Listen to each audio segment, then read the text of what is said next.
இருக்கு லக்கு அப்படின்றத அடித்தா இப்படி அடிக்கணும் அதிர்ஷ்டம் அப்படின்னு நம்ம பலரும் சொல்லி கேள்விப்பட்டிருப்போம். அப்படி தான் பார்த்தீங்கன்னா, இங்கே ஒரு பலூன் வியாபாரிக்கு 40 கோடி அளவில் ஒரு நிறுவனம் உருவாகி இருக்குதான்.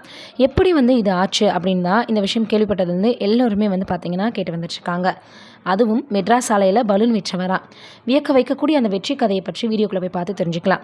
இந்திய பங்கு சந்தையில் இதுவரையில் எந்த ஒரு நிறுவனமும் அடைந்திடாத மாபெரும் சாதனையை சென்னையை தலைமையிடமாக கொண்டு இந்தியா முழுவதிலும் உலக அளவில் பல்வேறு நாடுகளில் வர்த்தகம் செய்து வரும் எம்ஆர்எஃப் நிறுவனத்தின் பங்கு விலை இன்று யாரும் எட்டிடாத 1 லட்சம் ரூபாய் அளவீட்டை தொட்டு சாதனை படைச்சிருக்கு.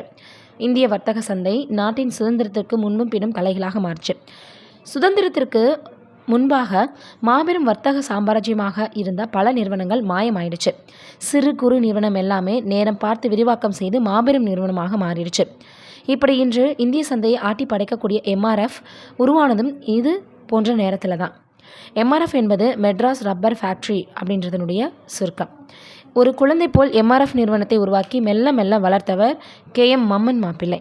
யார் இவர்? மெட்ராஸ் சாலையில் பலூன் விற்றவர் எப்படி 42,000 கோடி ரூபாய் மதிப்பிலான நிறுவனத்தை உருவாக்கினார்?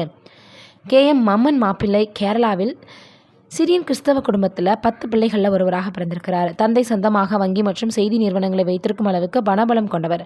ஆனால் திருவாங்கூர் சமஸ்தானம் இவர்களுடைய சொத்துக்கள், வங்கி, பத்திரிகை நிறுவனம் ஆகிய அனைத்தையுமே கையகப்படுத்தி அவருடைய தந்தையை 2 வருடம் சிறையில் தள்ளுச்சு. தந்தையின் கைதுக்கு பின்பு இருக்க வீடு கூட இல்லாத மோசமான நிலைக்கு தள்ளப்பட்டார் கேஎம் மம்மன் மாப்பிள்ளை. மெட்ராஸ் கிறிஸ்டியன் கல்லூரியில் படித்து வந்த நிலையில் பல நாட்கள் செயின்ட் தாமஸ் ஹாலில் வெறும் தரையில் படுத்து தூங்கியிருக்கிறாரு கேஎன் மம்மன். கல்லூரியை முடித்த பின்பு தனது மனைவி குஞ்சுமாவுடன் இணைந்து 1946 ஒரு சிறிய அறையில் பொம்மை பலூன் தயாரித்து பாக்கெட் போட்டு மெட்ராஸ் சாலையில் விற்பனை செய்ய துவங்கினார் மம்மன். இவருடைய மனைவி ஒரு வேதியியல் பட்டதாரி. இதையே பல ஆண்டுகள் பார்த்தோன்னா செஞ்சு வந்துட்டு இருந்திருக்கிறாங்க. ரப்பர் சொந்த தொழில் இறங்க ஆர்வம் வந்த நிலையில் சுதந்திரத்திற்கு பின்பு வெளிநாட்டு நிறுவனங்கள் மட்டுமே இந்த ட்ரீட் ரப்பர் சப்ளை பிரிவில் மம்மன் இறங்க முடிவு செய்தார். குடும்ப உறுப்பினர்களின் உதவியுடன் 1952 ட்ரெட் ரப்பர் சப்ளை செய்ய புதிய உற்பத்தி தளத்தை அமைச்சார். இதன் பெயர் தான் மெட்ராஸ் ரப்பர் ஃபேக்ட்ரி. வெளிநாட்டு நிறுவனங்கள் மத்தியில் ஒரே ஒரு இந்திய நிறுவனம், அதுவும் சுதந்திரத்திற்கு பின்பு ஆரம்பமே அசத்தல் என்ற நிலையில் காட்டுத்தீ போல எம்ஆர்எஃப் பெயர் பரவுச்சு. வெறும் 4 வருடத்தில் ட்ரெட் ரப்பர் சப்ளை பிரிவில் 50% வர்த்தகத்தை எம்ஆர்எஃப் பிடிச்சிருச்சு. இதற்கெல்லாம் முக்கிய காரணம் அதனுடைய தரம்.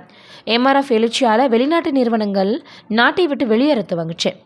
1960 ட்ரெட் ரப்பர் மட்டும் போதாது என முடிவு செய்த மம்மன் சொந்தமாக டயர் தயாரிக்க முடிவு செய்தார். இந்தியாவில் சொந்தமாக டயர் தயாரிக்க வேணும்னா அப்போதைய காலகட்டத்தில் அது எளிதானது கிடையாது.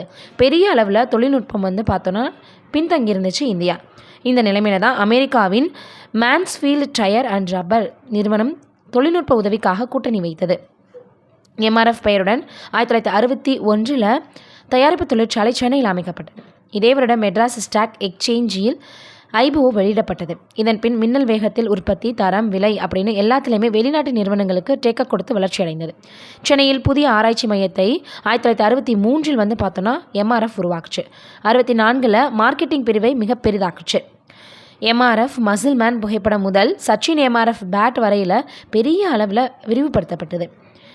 இப்படி தான் பார்த்தீங்கன்னா அவருடைய 4,000 கோடி இன்ற அளவுக்கு உயர்ந்து நிற்குது. இதை கேள்விப்பட்ட எல்லோருமே இந்த அளவுக்கு கடுமையாக உழைத்திருக்கிறாரேன்னு எல்லோருமே சொல்லி வந்துட்டுருக்காங்க. 1989 எம்ஆர்எஃப் அமெரிக்காவின் ஹாஸ்ப்ரோ டாய்ஸுடன் கூட்டணி சேர்ந்து ஃபன் ஸ்கூல் என்ற பிராண்ட் உருவாக்கி பொம்மை தயாரிப்பில் இறங்குச்சு. இந்தியா நிறுவனம் டிஸ்னி, வார்னர் பிரதர்ஸ், டோரா என பல முன்னணி பிராண்டுகளுக்கு பொம்மை தயாரித்து கொடுத்தது. பலூன் விற்றவர் இன்று 42,000 கோடி ரூபாய் மதிப்பிலான நிறுவனத்தை உருவாக்கியிருக்கார். 2003 80 வயதில் இந்த உலகை விட்டு பிரிஞ்சுட்டார்.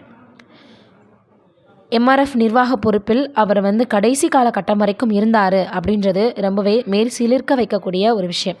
இவருடைய மனைவி குஞ்சுமா அவர்கள் 2012 மறைந்திருக்கிறாங்க. இப்போ இந்த விஷயம் ரொம்பவே வயலாக பரவி வந்துட்டுருக்கு. நீங்கள் என்ன நினைக்கிறீங்க மம்மன் அவர்களுடைய இந்த கடின உழைப்பை பற்றின்றதை மறக்காமல் கீழே இருக்கக்கூடிய கமெண்ட்டில் சொல்லுங்கள்.